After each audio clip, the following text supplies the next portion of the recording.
اس میں کوئی شک اور شبہ نہیں ہے کہ ایسٹ انڈیا کمپنی سے لے کے برٹش راج سے لے کے آج تک ملٹری اسٹیبلشمنٹ بیہائنڈ دا سین بیٹھی ہوئی ہے، مگر جب آپ آئین اور قانون کی بات کرتے ہیں تو وہ آپ کے سامنے یہ ہے جو آپ کو ڈیفائن کر رہے ہیں، آپ اس کے تحت بات کریں گے۔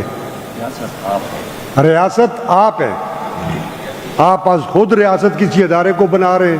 چلے میں ہمارا ایک علاقہ ہے شنوا گوڑی خیل، وہاں پہ یورینیم نکلتا ہے اور یورینیم کی آج تک قیمت کا ابھی تک تعین نہیں ہوا کہ یہ کتنا مہنگا ہے، لیکن میں حیران ہوں کہ ایک آنا تک اگر انہوں نے ہمارے اوپر لگایا ہو، ایک آنا اگر ہمارے صوبے کو دیا ہو، اور اسی یورینیم کی افسردگی کی وجہ سے ہمارے جو ہے نا ہر گھر میں ایک کینسر کا مریض پڑا ہوا ہے، اور یہ حقیقت ہے، یہ پوری دنیا کو پتا ہے، پورے ملک کو پتا ہے، ریاست کو پتا ہے۔ مجال ہے کہ ان کو یہ احساس ہو کہ یہ لوگ تو سارے مر رہے ہیں۔ اور ایک ہمیں ہسپتال منظور ہوا تھا کیموتھراپی وغیرہ کے لیے، ان چیزوں کے لیے، اس کو بنو لے گئے۔ میں یہ نہیں کہتا ہوں کہ بنو والے کیوں لے کے گئے ہیں، لیکن میں ویسے ہی آپ کو مائنڈ سیٹ بتا رہا ہوں کہ مائنڈ سیٹ کیا ہے یہاں پر۔ یہ جب جی آئی کا جمعیت علماء اسلام کی حکومت تھی تو اس میں یہ ہوا، کوئی میں مقصد میرا یہ ہے کہ اسپیکر صاحب وفاق میں جس کی بھی حکومت ہو، خواہ وہ پاکستان مسلم لیگ نون کی ہو، خواہ وہ پاکستان پیپلز پارٹی کی ہو، خواہ وہ جو ہے نا پاکستان تحریک انصاف کی ہو، جس کی بھی حکومت ہو، اس سے کوئی فرق نہیں پڑتا، پیسے آپ کو پھر بھی اتنے ملیں گے جتنا وفاق چاہے گا۔ یہ ریاست کی مرضی ہے، یہ اس سے کوئی فرق نہیں پڑتا کہ یہ جو ہے نا فلانی پارٹی کی حکومت ہے تو اس مرتبہ صوبے میں بھی فلانی پارٹی کی حکومت، ان کو یہ نہیں ہوگا۔ وہ جو مائنڈ سیٹ ہے وہ اتنا مضبوط ہے کہ وہ ان چیزوں سے بالا تر ہے۔ آپ کو اگر اس نے 5 روپے کا ایسا فیصلہ کیا ہوا ہے، خواہ جس کی بھی حکومت ہو، آپ کو 5 ہی ملیں گے۔ یہ کس کی بات کر رہے ہیں آپ؟ یہ NFC ایوارڈ کی بات کر رہا ہوں۔ یہ فیصلہ کون کرتا ہے؟ یہ فیصلہ آپ سب کو پتا ہے کون کرتا ہے، ریاست کرتی ہے۔ ریاست کون ہے؟ مقتدر حلقے۔ آپ مجھ سے کیا کہلوانا چاہتے ہیں اسپیکر صاحب؟ آپ خود کہا کریں جب کوئی بات کرنی ہو۔